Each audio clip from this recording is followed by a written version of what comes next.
and welcome to Eduply. This is the session on flexibility. Why do we need to teach our kids to be flexible?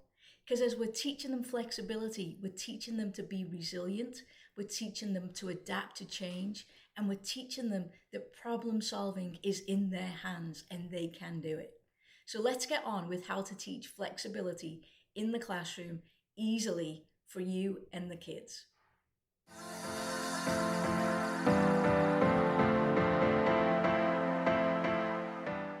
Teaching flexibility allows our kids a greater sense of adaptability. We've established that.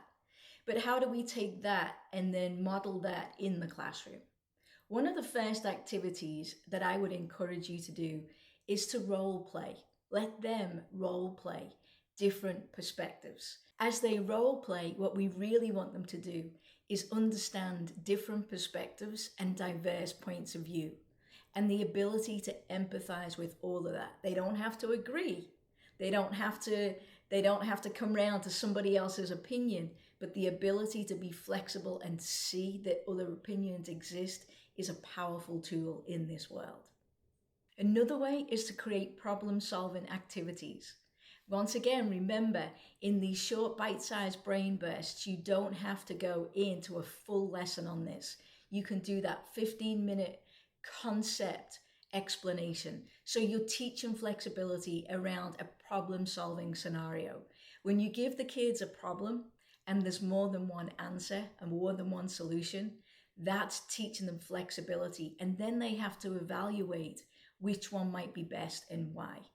Teaching flexibility in any context is a great skill for all of our kids to have.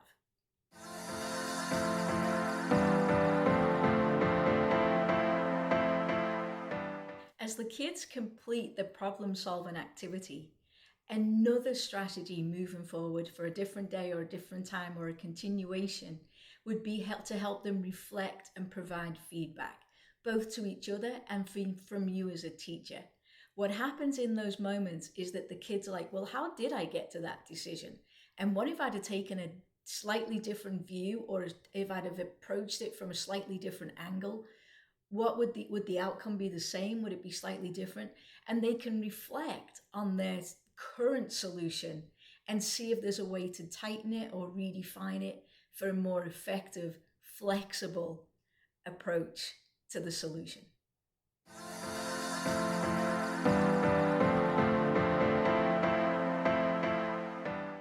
Okay, we've all heard about flexible learning spaces. And I think the misconception about flexible learning spaces is that we need a lot of money to make them happen. The kids think a flexible learning place is anything beyond the desk. So if they're allowed to sit in a corner of the room that's a little carpeted, or, they can put the coats down, whatever the scenario is, as long as it's away from the desk and it feels different to them, it's a start of being a little more flexible in their classroom. So as a teacher, you get to decide and define what that flexibility might look like.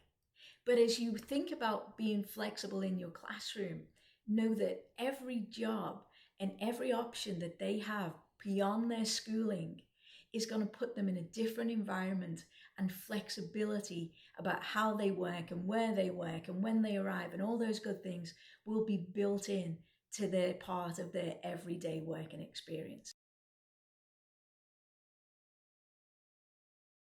Another strategy is to provide strategies for coping.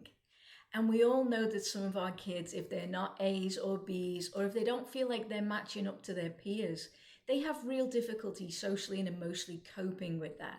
Teaching flexibility and coping strategies, we're giving our kids key skills that they need to function and sustain whatever it is they're doing under periods of stress while still maintaining their own confidence.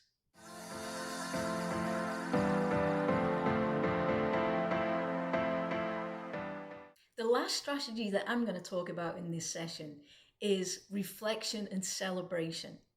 When you see the kids talk to each other, or you see them reflect to you, a moment where they've learned to be flexible and adaptable, celebrate that as a class. It may just take a moment, Or it may be that you want to sit down for 2 or 3 minutes and really have a conversation with the class about what that looked like and the benefits of doing that.